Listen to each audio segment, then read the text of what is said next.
challenge for you, Marie? Is it a challenge for you? It is a challenge for us. I mean, a good one. when you first started working, how long have you been working with Charlene? 3 years now. 3 years. And in the beginning, was it, was it difficult? I mean, you've got a very motivated person who is, single-minded. She knows exactly what she wants. It was difficult. It's hard in the beginning, but now. It's hard in the beginning, but it's good. You learned her language and she learned yours. I'm learning her language. Still learning her language. And it's positive, I hope. It's very positive. Very good. She's very focused. Yeah, I think that is the secret to success. I think that so often people have problems with delegating because they think, I know how to do it. And not only that, do you have the time to sit and explain to people? But it's a process of letting go. And if you let go, and as you say, you surround yourself with people that you trust, then you can fly. You can just go higher. If you're trying to do everything yourself. Yes, and the reason I'd like to actually pay back to my 2 wonderful PAs who put up with a hell of a lot. I have also Denise. I wish she could have been with me today, but I think without her I would never be, as successful. She and Marie, it's just there is so many challenges that you can crack in a day. First of all, I deal with production, I deal with manufacturing, I deal with organizations that actually mess up your work. So in the end, it's about you. When you're a brand, you've got to protect that. And without your PAs, which with gratitude I say thank you so much for putting up with me all the time. You wouldn't be there, and you have to find the right girls. Yeah. We're going to take a break, Charlene, and I believe that you've been a vegan for 30 years, or over 30 years. Let's talk about that after the break. Okay, wonderful. Well, welcome back. We have Charlene Lewison in the studio, director of Birdie Golf Apparel and a finalist of South Africa's most influential women in business and government 2011. What an achievement that is. So Charlene's just busy telling us her life history, her story, what drives her. And just before the break, Charlene, I said that apparently you've been a vegan for over 30 years. Why?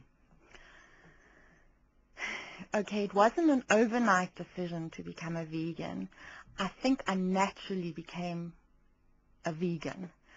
A vegan, let's just say a vegan is a vegetarian. Okay, a vegan is a vegetarian that does not do any gifts from animals. So a vegan is actually no animal product, whether it's honey or milk or eggs. Honey as well. Honey as well, because I'm very, very sensitive to the environment. So if I think a lot of people won't agree with me, but we're not really meant to take from animals. That's just my mindset, and it's a hard thing for a lot of people to relate to, but that's who I want to be and how I regard, and my absolute sensitivity to leaving the ecosystem to be who it really wants to be without man kind of interfering. So, I asked the question because, I'm sitting opposite a very successful businesswoman. You're very focused. You talk about your brand. You're selling your brand. You're being awarded, these wonderful awards. And yet you are a vegan. So you have a great sense of responsibility, a great sense of yourself within this environment. And I think that a lot of people, because we talk about, we have Meat Free Monday. We promote Meat Free Monday. And we often talk about, yesterday we had someone from PETA. And, the abuse that people have to experience from other people if you stand up and say, I'm a vegetarian, I'm a vegan, and people get so upset.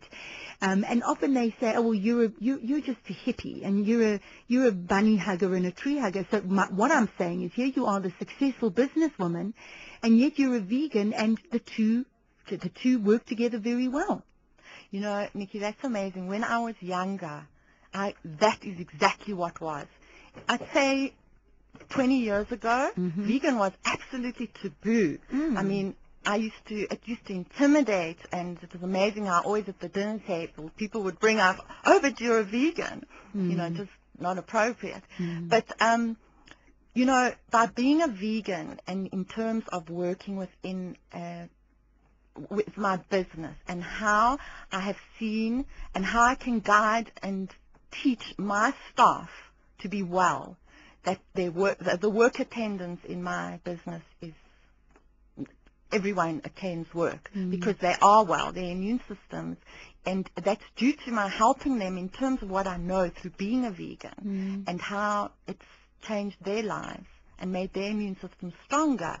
You know, I'm the kind of person, I'm so passionate about who I am and what I've become that I can stand in Pick and Pay and a guy next to me, a worker, in which I'd like to discuss how I feel about workers out there, especially in building industries. They have no idea about the knowledge of how to keep themselves well in terms of what they're going to eat during that day. Like there's a development next door to me right now, and I watch these workers in the morning, and I have tears in my eyes. They're standing there with a bottle of cool drink and a piece of and a loaf of bread, and I think, but now how is that going to sustain them for the day? You know, I wish I could. There's something inside of me that's going to come through any minute that I need to go out there and say, look, this is not okay. And I need to put it into unions and institutions, and diet is vital. I'm sorry, it really is. Just through my experience of healing a lot of things within myself, how in the workplace, how important it is that you're all well and feel good. So listen, you've got a great sense of social responsibility. I do, and I want to. And it's almost as if this may be in this success, and obviously, you know, this is a great platform, but it's almost as if this is just a platform. This is just a starting point. Yes, it's seeping through, and every day it's like, I've got to do something. So one of the ideas I do have one day is to write a book and put it into many languages, because if you just knew those little secrets, those simple little tips of how to be well in your day, just through earth, through what we are meant to be, there would be so much more healthy and happy people, really. And I need to teach them that and give them that, just through my own being and who I am. I mean, if you look at me, I feel amazing, and hopefully always will be, and through what I know, you know, and help. So, Marie, you can speak for the house. Does she feed you delicious foods throughout the day? Or do you all start off with a glass of freshly squeezed orange juice? Yeah, I'm known to give my staff wheatgrass. They have to drink wheatgrass. Every morning at 11? No. We would have wheatgrass. Where do you get the wheatgrass from? We don't tell me you grow it. No, it's grown and liquidized at work. Do you add anything for taste? No. No. And they used to dread 11 o'clock every day. Does wheatgrass taste terrible? No, it's quite good. But apparently it's a great energizer, wheatgrass.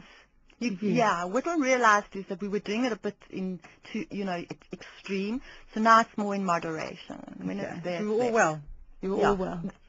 That's what I'm saying. In the workplace, if your staff are well, they will arrive at work. They will be there. They will be energized. They will, you know, and that's important. They sense that you care for them, and they sense that, you know, so therefore they care for you. It's a healthy environment. Very healthy. So Charlene, so you're driven by that, the environment and social responsibility and helping other people. Yes. What else motivates you when you wake up in the morning? First of all, do you wake up to an alarm clock? No. I don't even dare have any electronics next to me by my bed. That's another thing. I am electricity and neurons, and it doesn't go with me. So my cell phone's in another room. So how am I going to wake up? So hang on. Do you use your cell phone though? Of course. Okay, so you use it. But when you go to bed at night, cell phones, iPads, they're in another room. Completely. I don't want no interference in my beautiful, peaceful sleep. Okay. No, I like this. Yeah. No watch during the day? No watch. No watch? Really? Okay, tell me about the watch. Tell me why I must take my watch off. No, because you're driven by time. Is that it? No, not at all. Or because of the years? I just don't want to feel anything affecting me. You should all wear watches, because if you need, especially you're a radio, you've got to know exactly when the time comes through.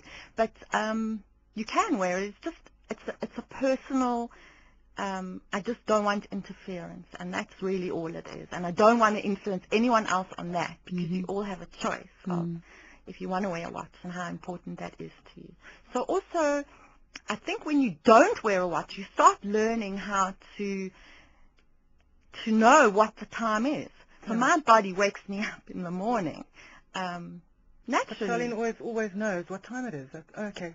It's lunchtime Because now, and we'll have a look, and it is. Yeah, it's just very interesting. So so you're motivated from the moment you wake up in the morning, you get out of bed, you're focused.